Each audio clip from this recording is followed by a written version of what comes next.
Good morning mga ka-auto! Kamusta kayo? So andito ako sa showroom, naka-duty.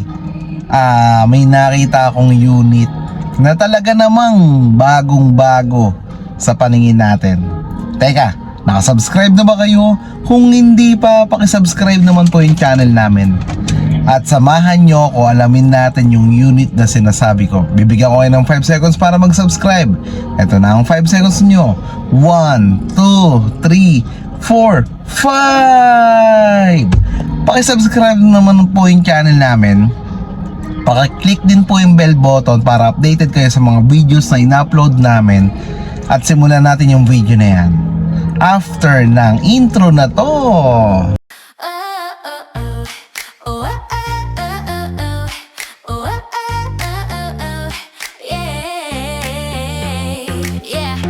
Pasok ka na sa ride ko, Team Angeles, tara let's go. Brand new car, swak sa'yo, smooth ang biyahe parang tayo. Kung hanap mo ay comfort at style, dito sigurado ka with every mile. May vlog pa kami, check mo online, lahat transparent, walang rewind. Team Angeles vlog, yeah we got that car. Brand new wheels para sa'yo, superstar. At kung trip mo ay van, meron kaming renta. Sama ka na, hatid ka namin kompleto ang kwenta. Sa pamilyang masaya, sakto tong biyahe. Caravan, basta safe at presko lagi. With Team Angeles, you know the vibe. Sakay na babe, let's take a ride. Caravan, ikaw ang pipili. Basta kasama ka, panalo lagi. R&B ang daloy ng gabi. Test drive mo na. So yun mga ka-auto, huwag natin patagalin pa.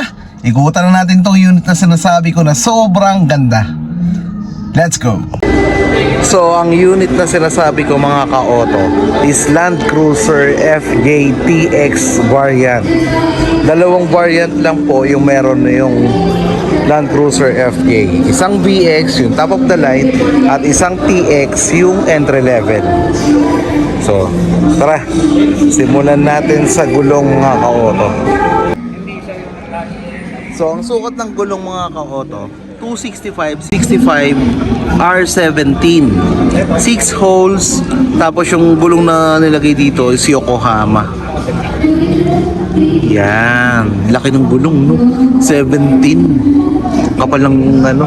Tapos, ito yung fender niya. Yan. Then, yung ilaw mga ka-auto. Ito, LED na yan. Then yung pinakang headlamp niya, LED na rin. Tapos meron tayong 4 na sensor dito sa harap.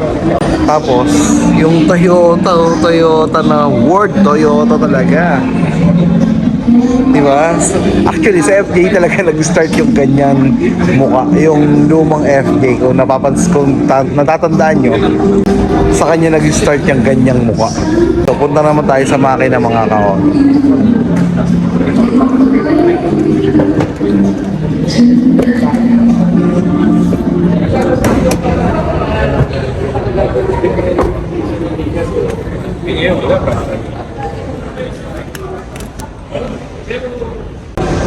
So dito na tayo sa engine bay mga ka-auto. Yan, kung mapapansin nyo may cover dito pero hindi siya nakalagay sa engine. Yan. Then yung makina niya is 2.7 engine, 4-cylinder inline, 16 valve DOHC chain drive with dual VVTi.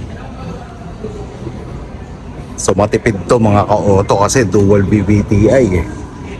May maximum output na 166 PS at 5,200 RPM. May maximum torque na 245 Nm at 4,000 RPM. Ang eksaktong displacement nito mga ka-auto is 2,694 cc.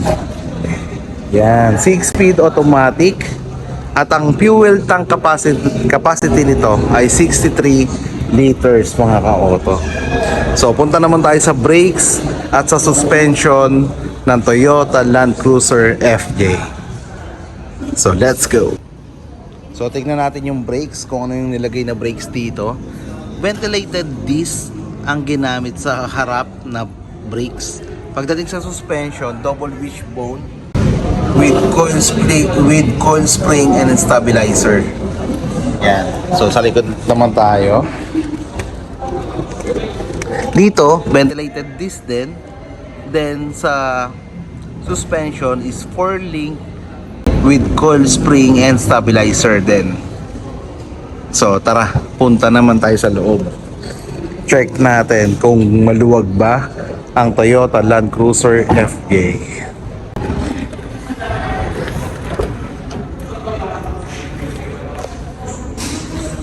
Yan.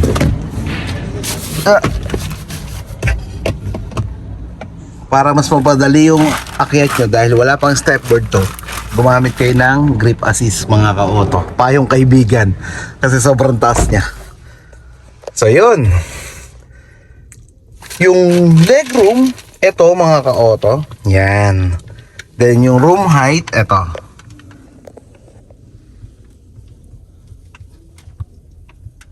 Isang dangkal ang room height mga ka-auto. Sobra, di ba? O yan. Room height, then yung leg room. Maluwag naman. Ito. Pagdating sa airbags mga ka-auto, 7 airbags ang meron ng Toyota Land Cruiser FJ. Isa sa passenger, isa sa driver, isa sa tuhod ng driver, dalawa sa side at dalawa sa curtain. Yan. So plastic ito. Yan, plastic yan. Then yung aircon niya, air vent ay ganito yung itsura. So puntahan naman natin yung likod. Check natin kung ano nga ba yung pwede natin makita dun. Let's go. So ayan mga ka-auto, wala siyang stepboard. So medyo mahirap umakyat kung walang stepboard. Gagamitin mo yung grip assist. So kailangan ng grip assist mga ka-auto. Ito walang grip assist to. Ito meron. Yan. Dito ka pwedeng kumapit para makasakay ka ng ito. Yan. So yung legroom mga ka-auto, ito, yan. Tapos, yung ceiling natin, color black. Then ito naman yung room height. So meron pa. Meron pang ganto. Di ba? Tapos yung mga grip assist natin ay mga color black. Mahalaga ang grip assist mga ka-auto. Pag gantong kataas yung sasakyan. Katulad ng ginawa ko kanina, dito ako mawak para makaakyat. Yan, dito. Tapos, ito yung charger dito. 12 volts. Yung material na ginamit dito, mga ka-auto, sa upuan ay leather. Color black. Leather na color black. So, yan. Ito yung storage. So, puntahan natin yan, mga ka-auto. Yung storage niya. Tara, sa likod tayo. Oh, dito na tayo sa likod mga ka-auto. Ito yung spare tire. Tapos merong 4 na sensor. Shark fin antenna. Yan. So ito yung pinto sa likod. Yung emblem niya, Land Cruiser FJ. Tapos may nakalagay dito ang Toyota. Mapuntahan natin.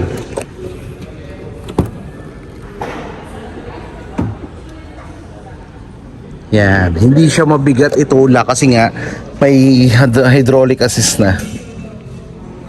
Yan. Ang laki, no? So, ganyan ang itsura niya sa likod. So, puntahan natin.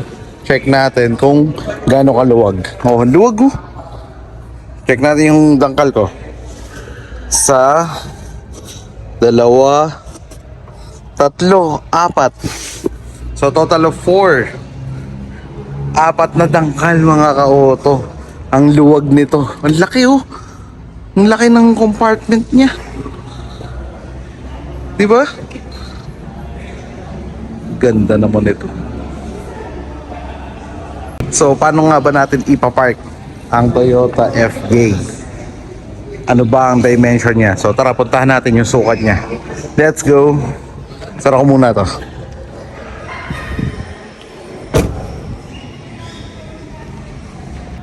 So paano nga ba natin to ipapark mga ka-auto? Eh ang tangkad-tangkad nito.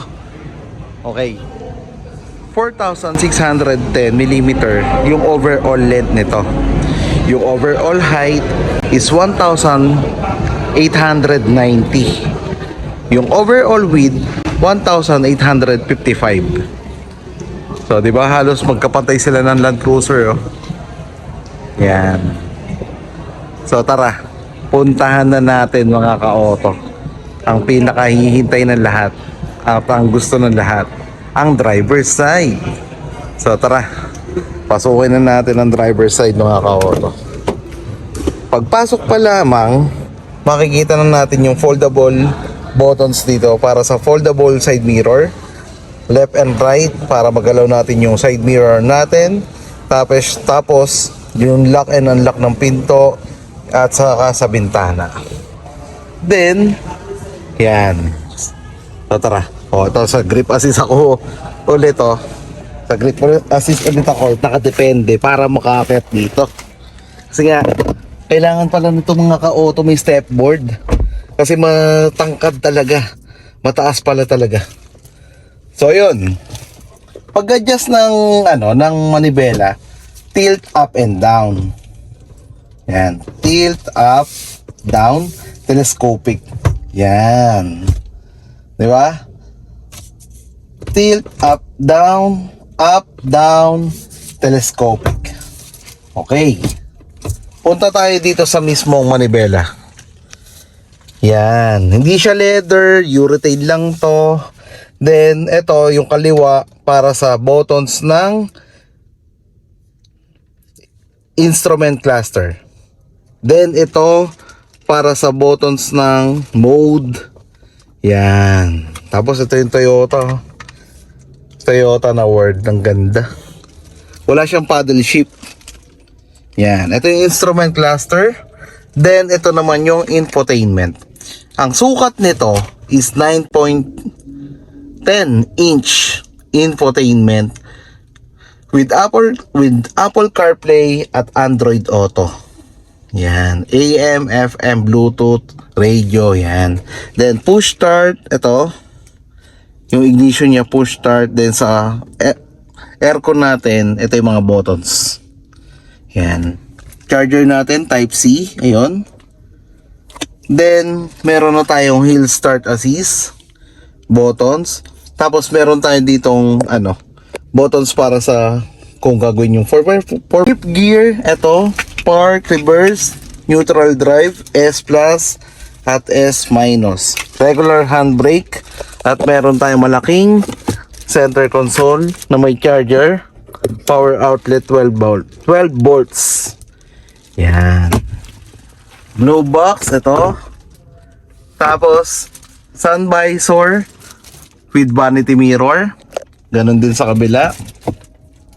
May mirror din na may ilaw. Yan. Pag binuksan mo yung iilaw siya. Okay. Meron tayo ditong ilaw. Ayan. Kitang ilaw, no? Kitang ilaw niya. Ayan, no? Tapos, ayun. So, na-discuss na natin. So, mga ka-auto, na-discuss na natin yung dimension. Seating capacity nito, 5-seater. Then, nakita natin yung likod. Laki ng likod. Nakita natin yung makina. Nakita natin yung aircon. Then, yung presyo. Yung presyo nito, mga ka-auto, is 2,235,000. Diba? Ito ang pinakamurang Land Cruiser.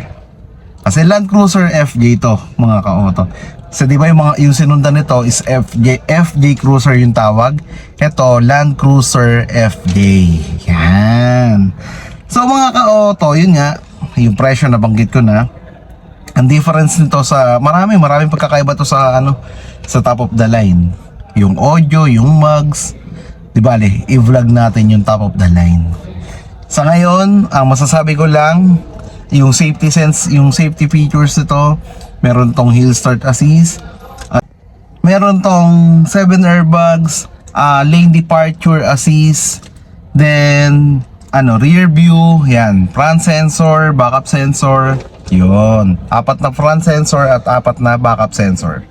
So ayun mga ka-auto, kung naghahanap kayo ng FJ or Land Cruiser FJ na hindi siya top of the line.